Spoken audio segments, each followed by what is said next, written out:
Hey, what is going on, everyone? In today's video, I want to talk to you all about power creep.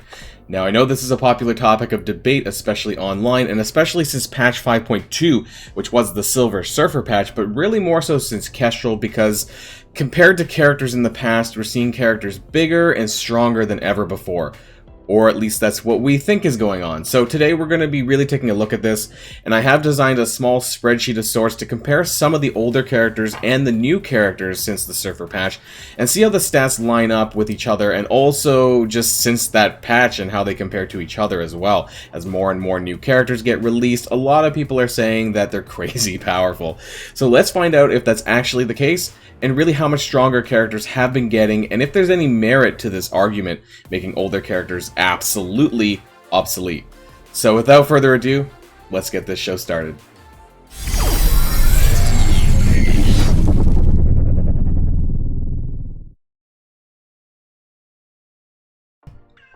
So first of all, I want to give a shout out to msf.gg. As usual, this is a website that's like full of information and resources for everyone. If you don't know about this website, do check it out. It has literally everything you need to know about as Marvel Strike Force, and this is where I come for a lot of my information. And this is where I got a lot of information regarding the character stats individually. And I do want to say that for the purposes of this video and for this stat comparison, I did take a look at it at a 5 yellow, 5 red, level 80, gear tier 15, level 5 passive, and Stark Tech 25%. So fairly maxed out. I just wanted to do 5 yellow, 5 red instead of 7 yellow, 7 red, just because on average, you know, for newer players and in newer characters rather, you know, 5 yellow, 5 red is a lot easier to get than 7 yellow, 7 red. So this is where I pulled out quite a bit of this information. We'll take a look at the spreadsheet here. Actually, I'll pull it up here. And so basically what I did is I separated it. I'm going to zoom in a little bit more for you guys. What I did is I basically separated it into two sections, as you can see, sort of older characters here in this chart, and then newer characters down below in this chart. Now for this second chart, I basically started from Silver Surfer onwards. I did include Gamora because her base stat rework was quite substantial. I did not include Nebula, and maybe I kind of forgot about Nebula, to be honest. But I think that Gamora's base stat changes are more in line with some of the newer characters rather than Nebula. She did get a pretty good rework, but I would still not put her as heavy stat-wise as some of these newer characters. So what we're going to do is we're going to take a look at these first. And now I did kind of cherry pick, I'll be honest, I cherry picked some of these characters since the start of 2020, and these are some of the better characters that people are often using now. So basically I ran up until, actually some of this is early 2021, Bishop and Jubilee was added here, but otherwise everyone else is basically 2020, and these are common characters that people are still using now, so I wanted to stack up those stats. I didn't include everyone, because if this was an entire, you know, all the characters from 2020, you know, then you might as well just take a look at msf.gg. But anyways, so what's important here when you look at these charts, you don't really need to look at the speed stats so much. That's just what I kind of included for myself. But you do want to look at the averages. Now these are the averages of above all of these characters here. These are the stat averages for these characters, but what's highlighted in green, at least in this table, are the ones that are above average. So these are the ones that are, in some cases, fairly high above average. You notice that Doom is right across the charts. So in some cases, at least because of the inclusion of Dr. Doom, this does skew it a little bit. However, I did want to make note of certain characters that were, you know, above average potential. So you see the Black Bolt, you know, starting off at the top, he still has, you know, quite above average damage stat compared to the rest of the characters. His resistance is also pretty good, and his stat total, this is, by the way, this column here, this is stat total, oops, I dragged that, stat total minus health. So the health stats are all here, but I didn't want to include that because obviously the numbers are wildly different between the totals for health and the totals for the other 4 stats. So this is just the 4 stats and kind of how the total of the base stats add up compared to the other characters. So Black Bolt has some pretty good base stats. The average is about 51,000. Now again, this is kind of skewed because Dr. Doom is included in this, so he has significantly higher base stats all around, including health. But yeah, I do want to make mention of that. So some of the better characters obviously still include Black Bolt. He is a blaster and a legendary character, so I kind of expected this to be the case. But when we go to some of the newer characters, it's quite interesting how they basically top Black Bolt or are better than Black Bolt. Symbiote Spider-Man still a little bit above average on the damage side. Cull Obsidian on the armor, resistance, and health, and you would kind of expect that, being a protector character. Doc Ock in the focus department, and also health, actually pretty good as well. His damage actually isn't too bad either. Again, even though the average for damage is 21,400 here, that's largely to do with Doom. So Doc Ock actually does have some pretty high damage, all things considered. Baron Zemo, on the other hand, he's quite a bit of a glass cannon here. A lot of us know that. You know, his health is not great. It's pretty below average, so he gets killed pretty easily, but, you know, he does what he needs to do. Doc Ock there, Scream's damage is actually pretty high for a controller character, but her health, she suffers in the health department here. Otherwise, the stats are actually slightly below average, but once again, this is benched with Doom in mind, so that's probably, maybe I should have, you know, not included Doom. That's my bad. But we can kind of see the stats generally anyways for these characters. Anti-Venom still has a pretty good health pool, even though, again, once again, it's slightly below average because Doom is included. Bishop and Jubilee doing pretty well. Jubilee fares less well in the total stat departments. That's what matters here. So, you know, is it close to this 50,000 range? I would say if it's above 50,000, then you're doing pretty well. So Bishop actually does pretty well, all things considered. The damage stat is on par with the average, which, again, is including Doom, which really, to some degree, is above average. If we were to take Dr. Doom out, I mean, this would probably reduce. Can I do this without screwing up the things too much? So you can see here the Bishop is above average on the damage department, and actually quite a bit of the stats as well in general. I'm going to bring that back just in case. And so that's where we're at for the older characters. You can kind of see this. And what I did on the second table is I did an average of all of the characters from patch 5.2, but also then I did an average compared to the two tables. So then you can see how much of an increase it's been over the new characters from the old characters. So let's get started on that. So we can see Silver Surfer here, and apologies, you know, my chair is blocking part of this. As I scroll down, you'll see it as we go through. So damage stat for Silver Surfer, 25,910. Now that's actually the same as Black Bolt. So as far as a non-legendary character goes, you know, that's when people started to see that power creep was starting to become a thing. It was really Silver Surfer and Kestrel. These were the kind of characters that came out. They're like, well, okay, now, you know, things were getting serious. And armor, again, the highlighted in the red, these are above average stats. So Silver Surfer across the board has a pretty high base stat average at 70,500 from the stat totals, which is very high. There's only really one other person, Phyla-Vell, who has more higher base stats than he does. So Silver Surfer performs very well across the board. Now Kestrel, on the other hand, this doesn't include things like if they're on the same team. The damage, so for example, you know, Phyla-Vell has a damage passive for Infinity Watch, so for the Infinity Watch characters, it's not including what the damage would be with her on the team. It's just individual independent stats. So a lot of these would be higher in synergy. This is just sort of base stats, standalone individual. So Kestrel, she's good in the armor department, actually pretty good for well, she's a blaster, so yeah, very high for a blaster character. Otherwise, it's actually not as impressive as you might think, but Kestrel does perform very well because her damage numbers are pretty high. She consistently has these buffs, offense up, defense up, speed up, so this kind of makes up for some of these other things. And her base health is pretty good as well for a blaster character. So on the stat department, though, she is quite significantly lower than Silver Surfer. But again, because she can like maintain a lot of these buffs herself, that's what really pushes her ahead. And you know, 23,000 on damage is not anything to scoff at either. It's just, you know, it's basically on par with 29. It's exactly on par with Symbiote Spider-Man and a little bit below Black Bolt, but all things considered, is still pretty good. Now, Colleen Wing, again, she has basically the same damage stat, but nothing overly impressive, 46,600 on the base stat total. Misty Knight actually has a little bit higher than Colleen Wing, but it's less in the damage department and more in the other stats. Gamora here, actually, I thought it would be a little bit higher than that, unless it's not fully updated on MSF.gg, but I think it is. So her base stat total is actually on the lower end. It's actually lower than all of the new characters, so even though she's super, super powerful. So yeah, we know how good Gamora is, and she just like cleans face. That was bad English. She just cleans up, I meant to say, because she's so strong. But the actual numbers don't necessarily reflect this. Obviously, when you're using her with a full team, with Moondragon and with Phyla-Vell, you're getting the damage bumps, you're getting the resistance and the focus bumps, so that probably overcomes some of her base stat issues here anyways.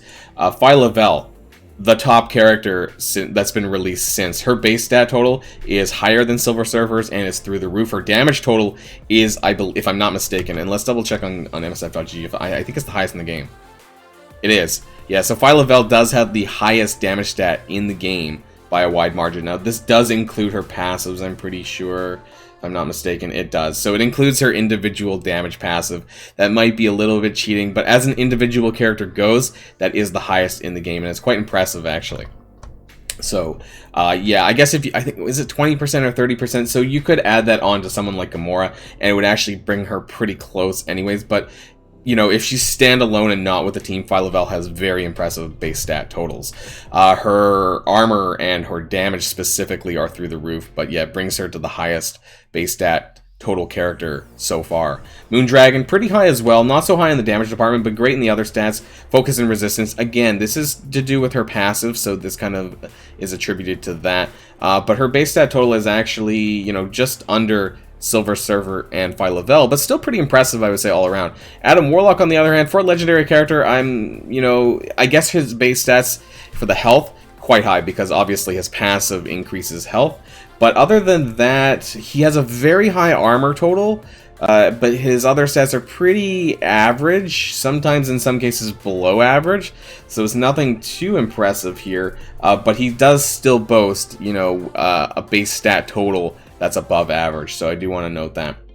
Now, coming into this patch, the Secret Avengers patch, Sharon Carter, Cap Sam, and Maria Hill, we have not speed. Speed doesn't really matter here. The damage stat, just a little bit below average. Sharon Carter doesn't actually boast a super high base stat total, but it doesn't really matter too much because her passive, you know, gives huge focus bumps. She doesn't need it really. She gets tons of focus on, I forget if it's special or ultimate. Honestly, I don't use Sharon Carter a lot right now, but also on her passive with the Secret Avengers helps out that focus as well. So it's not a huge deal there. Now, Cap Sam. Fairly above average in terms of the base stat total. He is probably the best character of this patch, I would say. His health totals through the roof, like quite high above average. He is almost on par with Adam Warlock. Now, this does keep the passive in mind because he does improve his own health alongside the Secret Avengers. So with that in mind, the Secret Avengers with him are going to have a very high a very high health total as well. But focus-wise, I don't know why Cap Sam has such a high focus rating. And this is even without Sharon Carter on the team. I guess this is to clear positive effects on his basic. But yeah, that's a pretty high focus total, I would say. His armor also very high, above average. Not as high as Adam Warlock, but, you know, above average. He's a tank, though, so obviously that would make sense. His damage stat, actually, you know, is still pretty good, all things considered, for a protector. It is slightly below average, but, you know, as far as a protector goes, it's pretty decent. Now, Maria Hill, of course, she's a support character, so we don't expect much from here in terms of the damage department or the armor department, but her armor's still above average. Her focus, fairly below average. I don't believe she applies... Does she apply negative status effects? I don't have her, so honestly, I don't remember everything about her kit yet, because she's still ongoing right now in the Blitz. But for the health, she is around average, but obviously if you are including Cap Sam, you're going to get a 40% in raid health boost, so that's going to drag her up basically on par with Cap Sam. Not a problem, just if you're using your standalone, you won't get as much, and her base stat total is slightly below average. So what I did here, these are the averages from all the characters above, you can see that here, and so it's actually, you know, it's pretty good. But if you compare the averages, these average numbers, compared to the above average numbers with the other characters, this is what I did, and this is where you see the percentages. So on average, the speed, you know, I'm not going to really, you know, say much about this because, you know, this doesn't change much, you know, because it's not like we're going to get a 150 speed character, or at least I don't think we are. So, yeah, apparently the new character speed stats are slightly above average. The damage stats is about 8% higher than the previous characters. Armor is about 16% higher on average compared to the previous characters. Focus, 19% higher. Resistance, 24% higher. Health, about 9%. And then the total base stats about 14% higher compared to these other characters. Now, like I said, if I were to remove Doom from the equation here, this would probably be a significant difference. But Doom was a character. He is the Dark Dimension 4 character, and he was released in November of 2020. So I did want to include him here. But just for sake of argument, I think if I remove this, that it might improve this. Yeah, it does go up. How much did that go up? 2%? The base stat totals? 120, oh sorry, 6. So from 114, which is basically 14% increase, to 120. So if we removed Doom from the equation, the base stat in total average difference between new characters and older characters would have been 20% rather than 14%. So that's a pretty big difference. You know, that's why I wanted to show both. You know, whether or not you guys care about Doctor Doom, he does have a very high base stat total, but he is also an older character in that sense.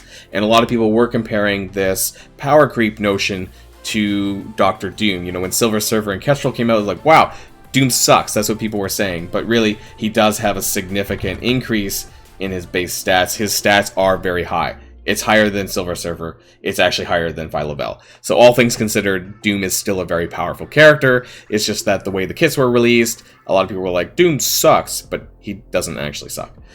So there you go, guys. That shows you that. I did make a little, I don't know, a little graph thing. It kind of sucks, to be honest. And can I even show this off over here? I probably need to zoom out a little bit, actually. This little graph, this is for the newer characters since patch 5.2, and this kind of just shows from Silver Surfer all the way to Maria Hill, basically where their stats align. And you can see this big jump here. That's Phyla-Vell, because her base stats are very high, whether it's in, this is damage here, this is the damage line, this gray one is armor, and the blue one is resistance, and the yellow is focus. In all the cases, you see a big spike with Phyla-Vell because her stats are crazy high compared to the other characters. But otherwise, you know, a lot of them, you know, have this kind of, you know, decent curve here, and that just means that, yes, they are stronger than characters in the past, but not by a significant margin, and they kind of are on par-ish with each other here. So for the newer characters down in this table down below, again, they're not too far off each other from averages. There's certain characters that are kind of spiking. Adam Warlock, Phyla-Vell spikes a lot, Silver Surfer spikes a lot here, and Cap Sam has quite a few additional above average stats here as well. But otherwise, they're all fairly even. It just means that on a whole, you know, these characters are a bit stronger than the ones before. So yeah, that's everything, guys. I just wanted to kind of share this with you all. This was requested in my Discord as something to look at, so yeah, maybe you guys found this interesting. I thought it was kind of interesting myself. I might add to this as the new patches come out and just see how the averages kind of continue that way. But yes, the answer is yes. The stats are increasing, but it may or may not be as much as you might have thought it was. So that's why I kind of wanted to do this. They are definitely increasing anywhere from a 8% to a 15% or 20% increase in some stats from the base stat total, about 14% overall. So they are, yeah, they are going up, but maybe some people thought it was a lot more than that. So that's the end of the video, guys. Let me know what you think. Were you surprised? Not surprised? Let me know all that in the comments down below. And of course, until next time, stay safe and healthy. And I'll see you all later. Boilon signing out.